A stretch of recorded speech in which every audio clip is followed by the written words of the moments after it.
Jim, as somebody who clearly loves the game and has loved the game for a very long time, I want you to tell me, who struggles with golf. First of all, I'm just terrible at it. I've tried. I'm a really bad golfer.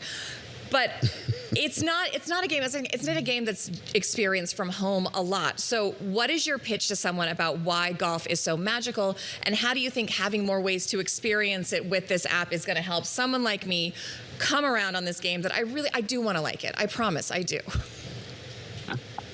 Well, it's a game for the ages. And the thing about golf that I love is that it takes you places, whether it's ultimately, going to the Masters as a patron potentially, or just going out and playing 9 holes with your spouse one afternoon and before dark. It's the most special game. And the thing that I found in my 37 years around the sport is who it ultimately, you meet through it. It's just a wonderful experience. And certainly I was lucky to get to Caddy for 25 years on the PGA Tour, and it took me all around the world, and it's some fabulous experiences. But it's just absolutely wonderful. And relative to this Masters app, it brings you closer to the game, and that's what it is. Not a lot of people get to ultimately attend the Masters as a patron, but to be able to see every shot virtually as it's played on the app and keep up with the game, and of course through the Masters Vault search and the whole insights,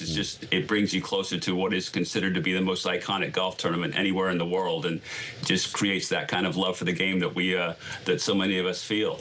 As you refer to the relationships that come with the game, Jim, I'd love to hear about the relationship between the caddy and the golfer and what you experienced in those 25 years with Mickelson and with many others. I'm really fascinated by that partnership and the extent to which you're helping each other. It's not unlike a producer and a broadcaster, Christina. It really revolves around trust. And I think about you in 2010 in the trees with Phil Mickelson on the 13th hole, disagreeing about maybe what strategy to take here. Talk about that push and pull and the trust that you experience with your player. Yeah, it's such a great question. It's ultimately what's the most important thing that goes on between players and caddies is that trust, as you mentioned.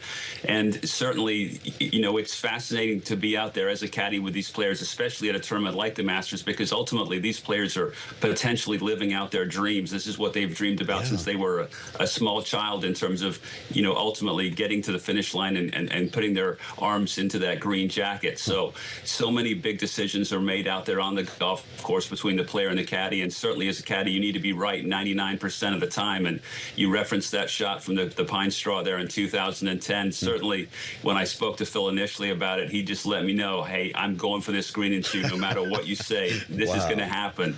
And I pushed back a little bit just to see if he was 80% in or 100% in. And I realized very quickly it was 100.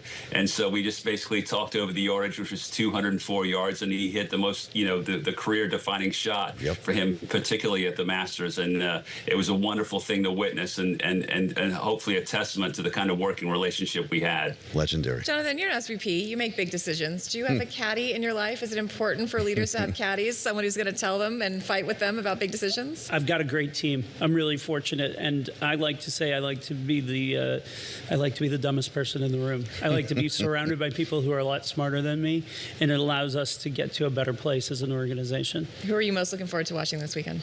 I just love the tournament, end to end. But what I am excited about is what I know you two are going to do during break. Getting on the app and looking at 2010, looking at that shot once again through the vault right away, to be able to look at the shot. I'm not going to lie, I am pretty curious. You also said you can camp out at one specific spot and just watch everybody go by. You can watch every hole. Just say, I'm going to watch the 12th or I'm going to watch the 10th, and just watch every player to come through. I mean, that's pretty cool. Absolutely amazing. We only have 30 seconds, even less. Jim, who are you watching this weekend, knowing who's not going to be there?